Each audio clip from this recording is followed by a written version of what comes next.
한 주간 평안하셨는지요? 소율이 문답 강좌 시작하도록 하겠습니다.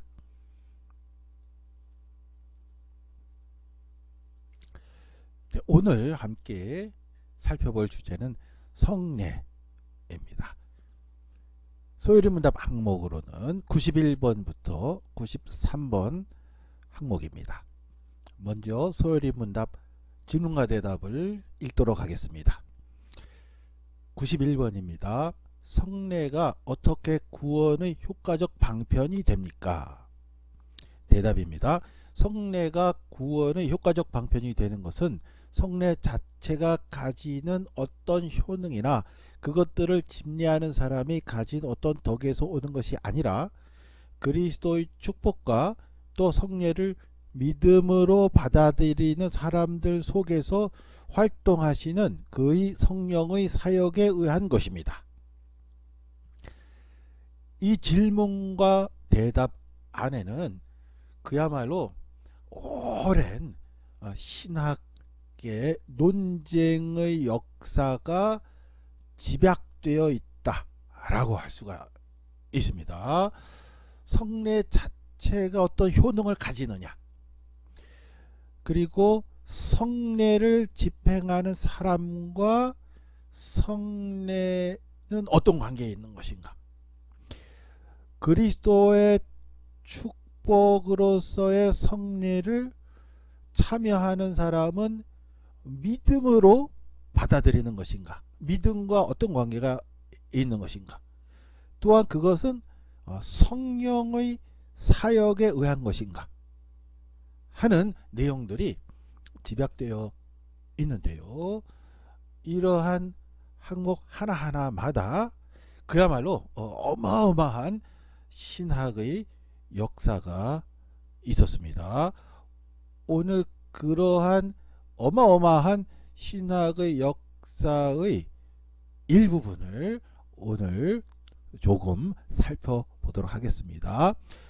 영어 한번 읽어보겠습니다. How do the sacraments become effectual means of salvation? means of salvation, 구원의 방편에 대해서는 우리가 지난 시간까지 공부를 했습니다. 그런데 오늘의 주제는 sacrament, 성례가 오늘 주제가 되겠습니다. 성례라고 번역한 우리말이 이 사크라멘트를 번역한 것입니다. 대답의 영어 문장입니다. The sacrament, 성례들은 become, 됩니다. effectual means of salvation, 구원의 방편, effectual, 효과적인 방편이 됩니다. Not from any virtue in them, 그 자체로서, 성례전 자체로서가 아닙니다. Or in him that doth administer them, 그것을 집행하는 사람의 덕으로부터 나오는 것도 아닙니다. But only, 뭐뭐스로부터 나오는 겁니다. By the blessing of Christ, 그리스도의 은혜에 의한 것이어야만 합니다. And the working of His Spirit, 그의 성령의 사역에 의해서만 가능합니다. In them that by faith receive them, 그것을 믿음으로 받아들인 사람들에게 라는 의미가 되겠습니다. 92번 질문과 대답을 읽겠습니다. 성례가 무엇입니까? What is a sacrament? 대답입니다. 성례는 그리스도께서 세우신 거룩한 예식입니다. 이 예식에 있어서 사람이 지각할 수 있는 표적들에 의하여 그리스도와 또 새 언약의 혜택들이 신자들에게 표시되고 보증되고 적용되는 것입니다. 여기에도 어마어마한 신학적 논쟁이 집약되어 있다라고 할 수가 있습니다. 성례를 설립하는 기준이 무엇이냐? 그리스도께서 세우신 것이 기준이 되는 것입니다. 그리고 그 성례는 지각할 수 있도록 표적으로서 제시된 겁니다. 지각할 수 있도록 표식으로 제시된 것은 바로 새로운 언약들이고요. 새로운 언약인데요. 그리스도를 통해서 제시하신 하나님의 구원의 은혜인 것이죠. 그것이 표시되고 보증되고 적용되는 그런 기능을 가지고 있다 라고 정리되어 있습니다. 영어 읽어보겠습니다. Sacrament is a holy ordinance instituted by Christ. 그리스도에 의해서 거룩하게 만들어진 그러한 예식입니다. Wherein by sensible signs, 지각할 수 있는 표적들에 의해서 Christ and the benefits of the new covenant are represented. 새로운 계약의 혜택들이 represented, 표시되고, sealed, 보증되고, and applied, 적용됩니다. to believers, 믿는 사람들에게. 네, 우리말 번역이 비교적 잘 되었다라고 할 수가 있겠습니다.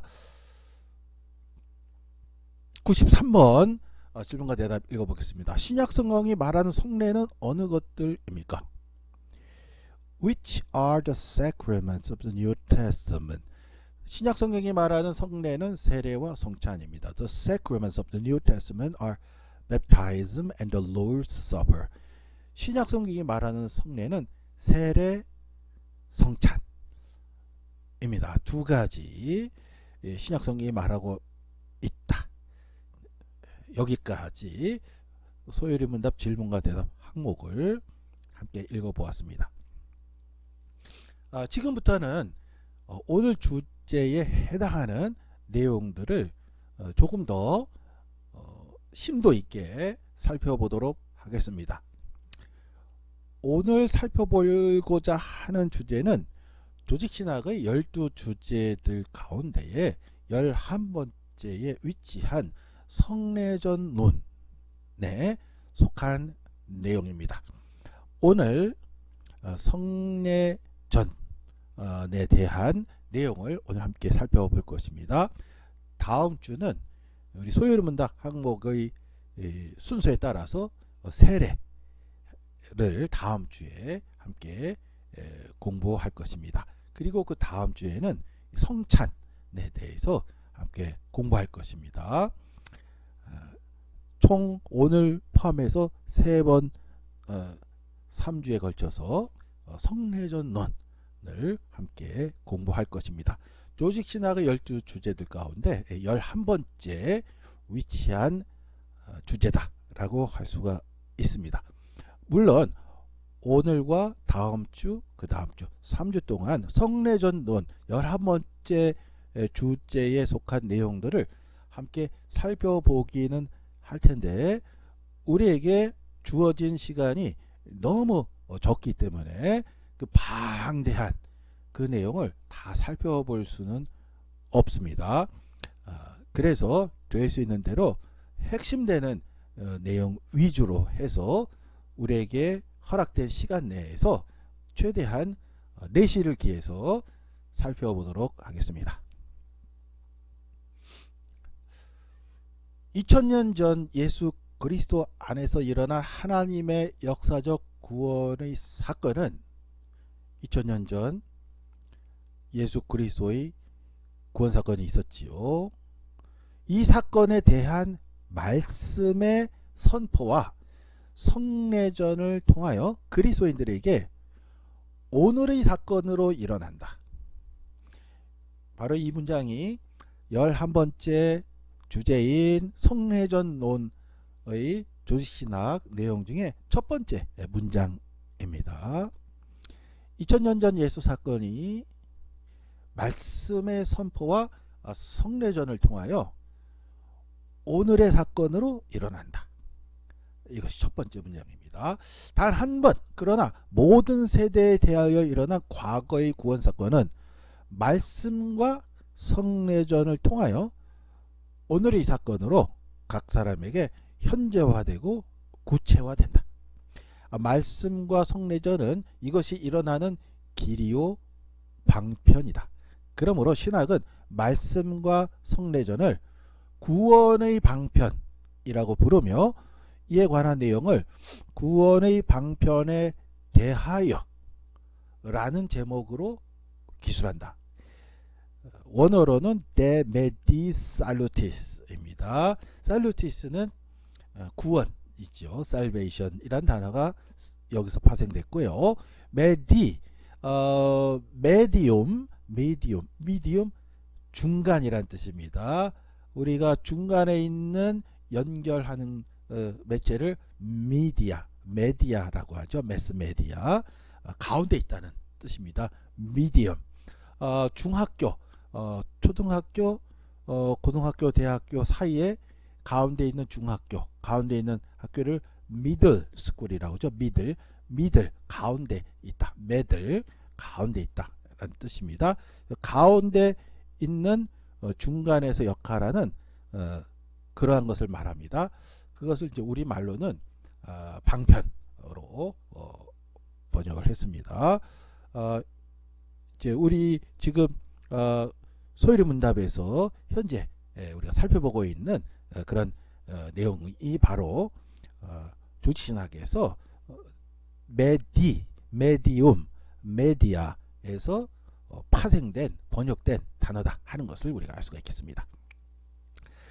가톨릭 교회는 성례전을 본질적인 구원의 방편 혹은 은혜의 방편이라고 생각하였는데 가톨릭 교회와 개신교회가 성례전에 대해서 이해가 다릅니다.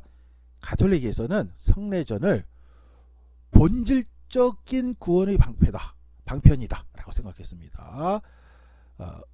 혹은 은혜의 방편이라고 생각을 했습니다. 그런데 가톨릭에서는 이 성례전을 크게 7가지로 받아들이고 있습니다. 소위 그 7성례라는 것이죠. 세례, 견신례, 성찬, 고해, 사제접품식, 결혼식, 종유식, 총 7가지를 현재까지도 7성례라고 해서 성례전을 7가지로 이해하고 수행하고 있습니다. 그러나 우리 개신교는 세례와 성찬 이 2가지만 인정하는 것이죠. 소요리 문답이 신약 성경에서 그리스도가 제정한 것은 세례와 성찬 2가지 뿐이다 라고 방금 전에 질문과 대답에서 우리가 확인을 했지 않습니까? 그것이 바로 개신교의 이해인 것이고요. 가톨릭에서는 7가지를 현재까지도 지키고 있습니다. 그렇지만 개신교의 입장에 의하면 말씀이 성례전보다 더 중요한 구원의 방편이며 세례와 성찬만이 성례전으로 인정된다 라고 하겠습니다. 성례전보다 말씀이 더 위다. 가톨릭에서는 말씀보다 성례전이 더 위다 하는 입장입니다. 세례와 성찬 외의 다른 성례전은 주님 예수께서 세우신 것이라고 볼 수 없으므로 성례전으로 인정될 수 없다. 우리 소요리 문답 항목에서도 보았지요. 그리스도께서 제정하신 것은 세례와 성찬이다 하는 것입니다. 개신교에서 구원의 방편으로 인정하는 것은 말씀과 성례전이다. 그래서 11번째 주제인 성례전론을 보면 그 안에 구성되어 있는 요소는 다음과 같습니다. 성례전론에 대한 논쟁들, 성례전에 대한 논쟁의 그 긴 역사를 먼저 기술을 합니다. 그리고 3가지가 있는데요.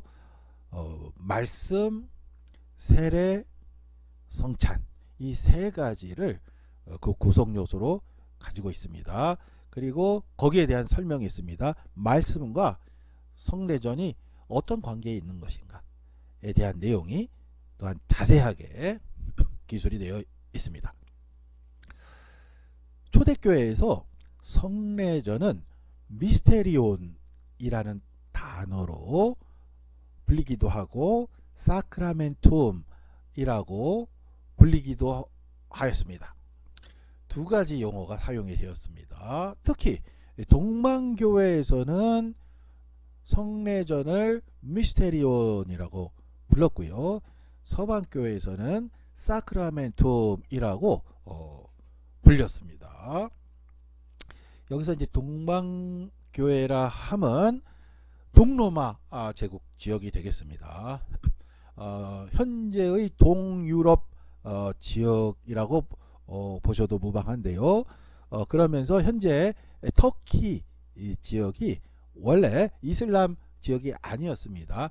나중에 이슬람이 쳐들어와서 1453년에 콘스탄티노플을 함락했지요. 그러나 그 전까지만 해도 다 로마 또 헬라 문화권이었습니다. 이 동로마 제국 지역은 동방교회가 있었고요. 서로마 지역은 서방교회가 있었습니다. 지금 보시기에도 동방 쪽에서는 도시가 콘스탄티노플도 있고요, 안디옥도 있고요, 알렉산드리아도 있고 예루살렘도 있습니다.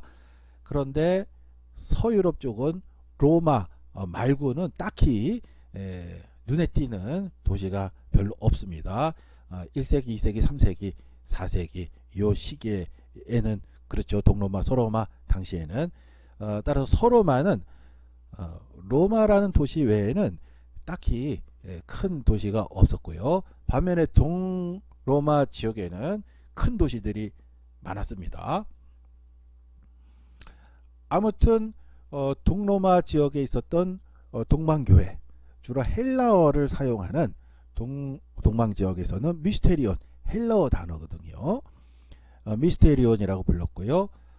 서로마 지역, 라틴어를 사용하는 서로마 지역에서는 사크라멘툼, 라틴어입니다. 사크라멘툼이라고 불렀습니다. 그런데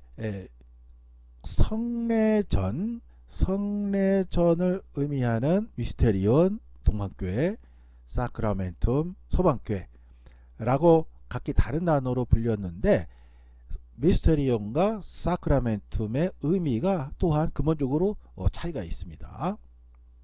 먼저 미스테리온입니다. 미스테리온은 미스테리라는 단어가 이 미스테리온으로부터 왔습니다. 미스테리오라는 헬라어 단어는 본래 비밀을 뜻하는 단어로서 고대 동방교회 지역에서 볼 수 있는 신비 종교의 제의나 교리 속에 숨어 있는 신비롭고 비밀스러운 종교적 내용을 뜻하는 단어였습니다. 이 종교적 내용은 인간의 정상적인 능력으로 파악할 수 없는 신비롭고 초월적인 성격을 가지고 있습니다. 그런데 이 단어가 원래 존재하던 헬라어 단어죠. 미스테리온이라는 원래 존재하던 헬라어 단어가 신약 성경에서도 여러 차례 등장합니다. 그런데 신약 성경에서는 이 미스테리온이라는 단어가 예수 그리스도 안에 나타나는 하나님의 구원의 뜻, 구원의 계획을 의미합니다. 우리가 잘 알고 있는 몇 구절을 살펴보겠습니다. 마태복음 13장 11절입니다. 대답하여 이르시되 천국의 비밀을 아는 것이 너희에게는 허락되었으나 그들에게는 아니 되었나니. 우리 씨 뿌리는 비유지요. 씨 뿌린 자 비유. 거기에 보시면 천국의 비밀을 아는 것, 천국의 비밀을 아는 것. 여기서 비밀이라는 단어의 원어가 헬라어 미스테리온이라는 단어가 사용되었습니다. 또한 로마서 11장 25절입니다. 형제들아 너희가 스스로 지혜 있다 하면서 이 신비를 너희가 모르기를 내가 원하지 아니하노니 이 신비는 이방인의 충만한 수가 들어오기까지 이스라엘이 덜어놓은 우둔하게 된 것이라. 여기서 신비라고 번역된 단어도 헬라어는 미스테리온입니다. 그러니까 우리말 성경에서 같은 미스테리온이란 단어를 어디서는 비밀이라고 번역했고 어디서는 신비라고 번역을 한 것이죠. 영어 성경을 보면 한 단어로 통일되어서 번역이 되어 있고요.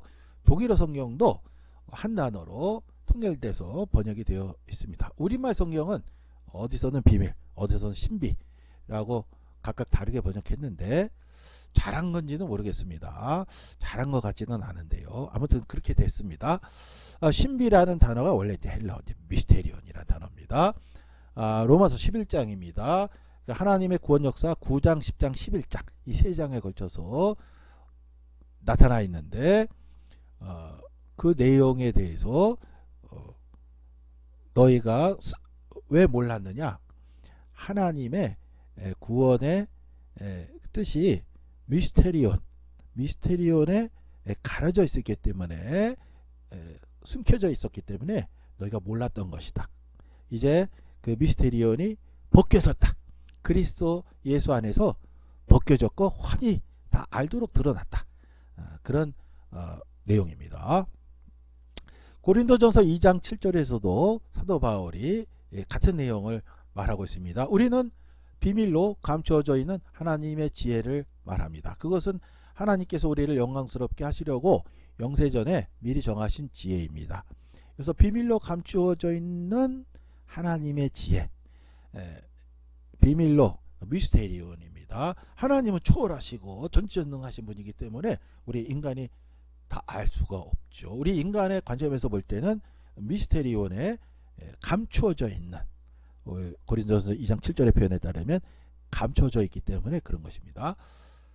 에베소서 1장 9절입니다. 그 뜻의 비밀을 우리에게 알리신 것이요 그의 기뻐하심을 따라 그리스도 안에서 때가 찬 경륜을 위하여 예정하신 것이니, 그 뜻의 하나님의 뜻의 비밀을 그리스도께서 그리스도를 통하여 우리에게 하나님을 알리셨다 라는 의미에서 미스테리온이라는 단어가 사용되고 있습니다. 이처럼 신약 성경에서 미스테리온은 예수 그리스도 안에 나타나는 하나님의 구원의 뜻, 구원의 계획을 말한다 라고 이해할 수가 있겠습니다.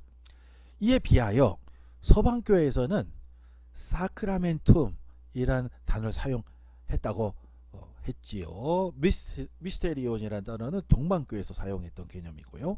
서방교회에서는 사크라멘툼이란 단어가 사용이 되었습니다. 서방교회에서 사크라멘툼이라는 단어가 사용되었기 때문에 우리 소요리 문답에서는 사크라멘트라는 단어가 등장한 것이죠. 서방교회의 전통을 소요리 문답이 따르고 있기 때문에 당연하지요. 이 사크라멘툼이라는 단어는 본래 어떤 개념이었는가? 본래 법적인 개념이었습니다. 사크라멘툼이라는 단어는 원래 법적인 용어였습니다. 본래는 다음과 같은 개념이었습니다. 법적 소송에 관계된 당사자가 종교적으로 성별된 장소에 일정 금액을 바칩니다. 그런 다음에 그 소송을 진행을 합니다. 소송에 이길 경우 재판 후에 재판의 결과에서 이기면 일정 금액 바쳤던 것을 다시 가져갈 수 있습니다. 이겼기 때문에요. 그런데 소송에 질 때에는 신의 몫으로 돌아가는 소송 보증금을 말하고 있습니다. 사크라멘tum 원래 이제 거룩하다 이런 뜻이죠. 그러니까 성별된 장소에 바치는 거룩한 성물이라기보다 거룩한 보증금. 뭐 예전에는 이제 화폐가 발달되기 전이니까 뭐 금이나 보석이나 값진 거요. 그런 것도 가능하지요. 그래서 엄청난 고가의 그거를 이제 보석 같은 거를 사크라멘 이제 거룩한 곳에 일단 바칩니다. 결백을 증명하기 위한 것이죠. 소송에서 이깁니다. 그럼 다시 가져갈 수 있습니다. 그런데 졌다. 그러면 그건 이제 진짜 바쳐지는 겁니다. 그때 기탁하는 임시적으로 기탁하는 소송 보증금을 가리켜서 사크라멘툼이라고 했습니다. 여기에서부터 발전하여서 사크라멘툼은 선서를 한다든지 종교적 형식으로 거행되는 입단식에서 표명하는 충성의 맹세를 뜻하는 것으로 사용이 되었습니다. 그렇게 일반적으로 사용되던 사크라멘툼이라는 단어를 가지고서 기독교가 성례전을 지칭하는 용어로 사용하게 된 것이죠. 결국 미스테리오는 구원론적 의미를 강하게 가지고 있는 반면 사크라멘툼은 법적인 의미를 강하게 가지고 있다라고 할 수가 있겠습니다. 성례전에 대한 두 가지 용어 미스테리온 사크라멘툼 살펴보았습니다. 지금부터는 성례전에 관한 긴 논쟁의 역사를 아주 짧게 살펴보도록 하겠습니다. 성례전에 관한 어마어마한 역사가 있었습니다. 그런데 이 복잡하고 이 방대한 논쟁의 내용을 크게 두 가지 흐름으로 요약할 수가 있습니다. 하나는 상징적 영적 성례전론이라고 합니다. Significative Spiritualistic 한 성례전론 입장이 있습니다. 또 반대쪽에서는 작용적 실제론적 성례전론이라고 합니다. Affective Realistic 성례전론이라고 합니다. 본래 성례전론은 이그나티우스, 유스티누스, 이레네우스, 터툴리아누스, 오리게네스 그야말로 교부의 대표적인 교부들이죠. 각각 성례전에 대한 자신들의 신학적 견해들을 가지고 있었습니다. 그랬었는데 그러한 다양한 견해들이 결국에는 아우구스티누스에 이르러서는 총 집대성 되게 됩니다. 아우구스티누스의 사상은 우리가 조금 자세하게 살펴볼 필요가 있습니다. 아우구스티누스는 성례에 있어서 상징, 시그눔과 내용, 레스를 일단 구분합니다. 여기서 상징이라고 하는 것은 성례전에 사용되는 물질, 예를 들면 물이라든지 포도주라든지 떡 이런 겁니다. 그리고 성례전의 외적인 의식을 말합니다. 이에 반해서 레스, 내용은 성례전 안에서 활동하는 하나님의 은혜를 지칭합니다. 아우구스티누스는 성례전에서 사용되는 물질과 성례전 의식 그 자체는 하나님의 구원의 은혜를 소유하고 있지는 않습니다. 그런데 성례전을 집행하는 사제의 말씀을 통하여 상징, 곧 성례전의 물질과 의식은 성례전의 내용, 하나님의 은혜인 것이죠. 곧 하나님의 은혜와 결합된다고 생각을 했습니다. 물, 포도주, 떡 등의 물질에 말씀이 첨가됨으로써 성례전이 성립한다고 본 것이죠. 그래서 그는 다음과 같이 말을 했습니다. 성례전은 눈으로 볼 수 있는 말씀과 같다. 또한 성례전에는 신앙이 필요하다라고 생각을 했습니다. 성례전의 물질에 첨가되는 말씀은 신자들에 의하여 신앙되어야 합니다. 말씀이 신앙될 때만 성례전은 효력을 가진다. 우리가 소요리 문답 항목에서 읽어봤죠. 그런 내용을 또 언급을 했습니다. 또한 성례전은 그리스도께서 그의 거룩한 교회에 맡기셨다.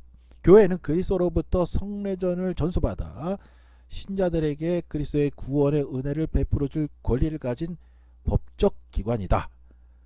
교회는 구원의 은혜의 보관소이며 성례전을 통하여 이 은혜를 신자들에게 나누어진다. 성례전은 거룩한 교회에 그리스도께서 맡기셨다 라는 것입니다.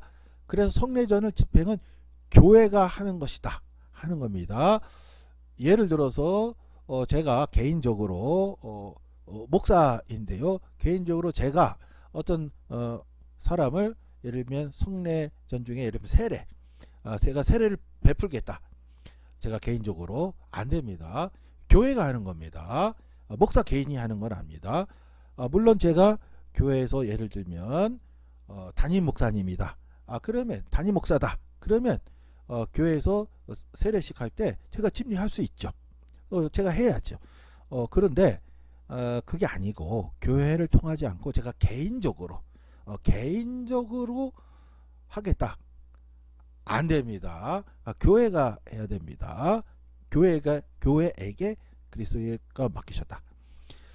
라고 했기 때문에 그렇죠. 이러한 아우구스티누스의 견해는 가톨릭 교회에게 또한 개신교회에게 양쪽에게 지대한 영향을 주었습니다.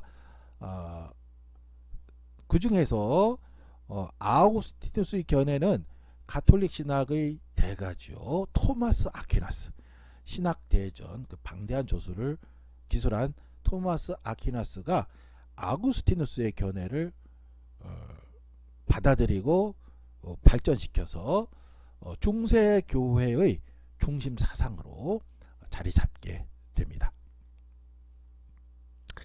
그러나 우리는 중세교회가 지켜온 가톨릭 전통과 이해에 기반해 있지 않습니다. 우리는 어디에 기반해 있습니까? 그렇습니다. 우리는 종교개혁자들의 신학 사상에 철저하게 기반해 있습니다. 따라서 성례전론에 대한 초대교회에서부터 교부 때부터 예수님 성경에 나온 것서부터 또 교부들 거쳐 중세 거쳐서 가톨릭 신학 거쳐서 내려온 그 역사를 일단 알아야 됩니다. 그런 다음에 종교개혁자들의 사상을 알아야 됩니다. 우리는 종교개혁자들의 사상에 기초해 있기 때문에 그런 것이죠. 종교개혁자들의 사상을 알기 위해서는 성경에서 등장하는 내용, 교부들의 사상, 또 가톨릭 교회의 전통에서 어떻게 이해되고 집행되어 왔는지 또 역사를 알아야 종교개혁자들의 사상을 또 이해할 수가 있습니다. 아무튼 우리는 종교개혁자들의 사상이 바로 우리의 주소이기 때문에 종교개혁자들의 사상을 또 알아야 되겠죠. 다음과 같이 몇 가지로 정리가 조직신학책에 되어 있습니다. 종교개혁자들은 성례에 있어서 말씀과 신앙을 강조하였습니다. 첫째, 말씀은 성례전을 위한 준비물에 불과한 것이 아니라 구원의 방편 자체이다. 성례전보다 말씀을 더 높게 놓습니다. 종교개혁자들은요. 신자들에게 선포되는 말씀 속에서 하나님 자신이 말씀하시고 구원의 역사를 일으키기 때문이다. 하나님은 그의 말씀 속에서 우리를 만나고 그의 뜻과 계획을 우리에게 전달한다. 이것이 개신교 종교개혁자들의 사상입니다. 둘째, 말씀은 성례전과 마찬가지로 구원의 방편인 동시에 이를 넘어서 성례전의 내용과 핵심이요, 성례전을 성립시키는 구성적 요소이다. 그러니까 말씀의 중요성을 훨씬 강조하는 것이죠. 성례전이 우리에게 주는 의미는 성례전의 외적인 행위로부터 오지 않고 말씀으로부터 온다. 그러므로 말씀 없는 성례전은 성례전이 아니다. 종교개혁자들은 성례전을 말씀 위에 두는 가톨릭 교회의 입장을 거부하고 말씀을 성례전 위에 둔다. 입니다. 셋째, 성례전이 집행된다고 하여 구원의 은혜가 신자들에게 자동적으로 부어지지 않는다. 구원의 은혜는 신자가 말씀을 믿을 때에만 베풀어진다. 우리 소유리 문답 때 읽을 때 우리 봤죠. 신자들이 신앙할 때 믿음으로 by faith 믿음으로 받아들일 때 effective 효과가 있다는 거예요. 그렇지 않으면 효과가 없다는 거예요. 무의미하다는 거지요. 그리스도인들은 오직 하나님과의 인격적 만남을 통하여, 다시 말하여 오직 믿음을 통하여 하나님이 주신 구원의 약속을 받는다. 말씀과 마찬가지로 성례전도 하나님과의 인격적 만남이다 라고 정의하였습니다. 넷째, 종교개혁자들은 세례와 성찬과 사제만을 성례전으로 인정한다. 성례전인지 여부는 그리스도께서 세웠는가 하는 것이 기준이다. 우리 소리문답에서 읽었지요. 그리스도께서 세우셨는가, 세례와 성찬만 하셨다 하는 거죠. 따라서 구원의 방편은 말씀, 세례, 성찬, 사제로서 이들은 한 복음의 기본적인 내 형태이다. 종교개혁자들의 사상은 말씀, 세례, 성찬, 사제 이 기본적인 내 형태로 복음이 구성되어 있다라고 이해를 했습니다. 그 중에서 네 번째인 사죄는 이제 훗날 제외되게 되었고요. 말씀, 세례, 성찬 이 세 가지가 구성 요소로 자리 잡게 되었습니다. 그래서 처음 설명드린 대로 11번째 조직신학 파트인 성례전론은 성례전에 대한 긴 논쟁의 역사, 그 다음 말씀, 세례, 성찬 이렇게 구성되어 있다라고 설명을 드렸었습니다. 그런데 처음에는 말씀, 세례, 성찬, 사죄 이 네 가지 항목만 인정한다 라고 되었었습니다. 여기서 우리가 알 수 있는 것은 종교개혁자들의 성례전에 대한 견해가 다양했다 하는 것입니다. 종교개혁자들이라 하면 사실은 루터, 칼빈 외에도 많이 있었습니다. 많이 있었는데 그들의 사상이 또한 각기 다른 경우가 많이 있었습니다. 특히 성례전 같은 경우가 그랬죠. 종교개혁이 이 가톨릭 교회와 대립하면서 유럽에서는 가톨릭과 개신교의 전쟁도 어마어마하게 많이 일어났었거든요. 엄청난 그 역사가 있었는데 가톨릭과 개신교가 치열하게 초반에 엄청난 전쟁을 벌였었는데 그때 가장 치열하게 전쟁까지 벌이면서 대립했던 가장 중요한 논점이 바로 이 성례전에 대한 이해였습니다.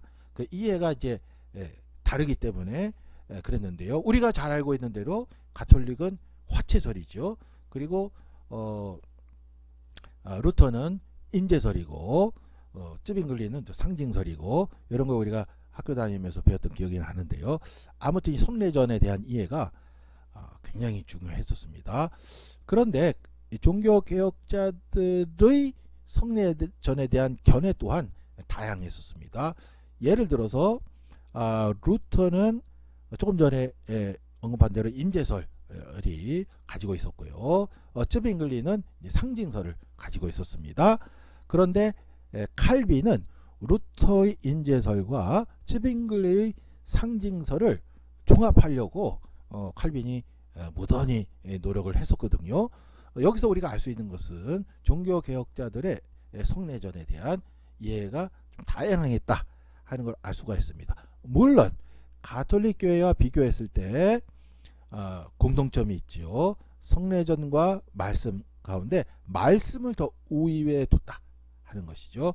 그리고 오늘 언급한 이 넷째까지 1, 2, 3, 4 이것은 종교개혁자들 모두의 공통된 공통분모입니다. 가톨릭과 다른 개신교의 공통분모로서 언급한 것입니다. 물론 종교개혁자들만 놓고 봤을 때 세세한 부분에서는 차이가 좀 있는데요. 이에 대해서는 우리가 다음 주에는 세례, 그 다음에는 성찬을 우리가 함께 살펴볼 계획이기 때문에 종교개혁자들이 가지고 있었던 성찬의 개념에 대해서는 우리 다음 시간에 우리가 조금 더 자세히 살펴보도록 하겠습니다. 결국 오늘 내용을 다음과 같이 도표로 정리하도록 하겠습니다. 조직신학에 나와 있는 조직신학책에 나와 있는 도표를 제가 그대로 가지고 왔습니다. 결국 이렇게 정리가 되었습니다. 개신교 정통주의 신학의 구원의 방편은 다음과 같다. 크게 구원을 베푸는 방편이 있고 맨 밑에 구원을 받아들이는 방편이 있습니다. 그러니까 메디아 살루티스 엑스히비타 베푸는 방편으로서는 크게 두 가지입니다. 말씀 베어붐 그 다음 성례전들 사크라멘타 두 가지가 있습니다. 말씀은 둘로 나눠지는데요. 율법의 말씀 베르범 레이지스 그 다음에 복음의 말씀 베르범 에반길리. 성례전은 사크라멘타는 그의 두 가지로 나눠집니다. 형식과 물질로 구분됩니다. 형식 포르마는 말씀 그리고 성례의 행위가 형식이 되겠고요. 물질 마테리아는 그 두 가지로 또 구분이 되는데요. 땅의 물질 마테리아 테레스트리스는 땅의 물질 물, 떡, 포도주 같은 것이고요. 하늘의 물질 마테리아 코엘레스티스는 세례에서는 성령, 성찬에서는 그리스도의 살과 피, 하늘의 물질들이 말씀을 통해서 결합이 된다. 이렇게 본 것이죠. 구원을 받아들이는 방편, 그러니까 medium apprehensivum은 믿음입니다. fides, by faith, 믿음으로 받아들일 때 effective, 효과가 발생해서 의미가 있다. 이렇게 본 것이죠. 네, 이렇게 해서 오늘 성례전론에 관한 참으로 방대한 논쟁의 역사가 있었고요. 정말 방대한 사상들이 있었습니다. 말은 우리에게 주어진 시간이 짧기 때문에 가장 핵심되는 내용들만 저희들이 짧게 핵심에 대해서 살펴보았습니다. 오늘 내용은 여기까지 진행하겠습니다. 수고 많으셨습니다.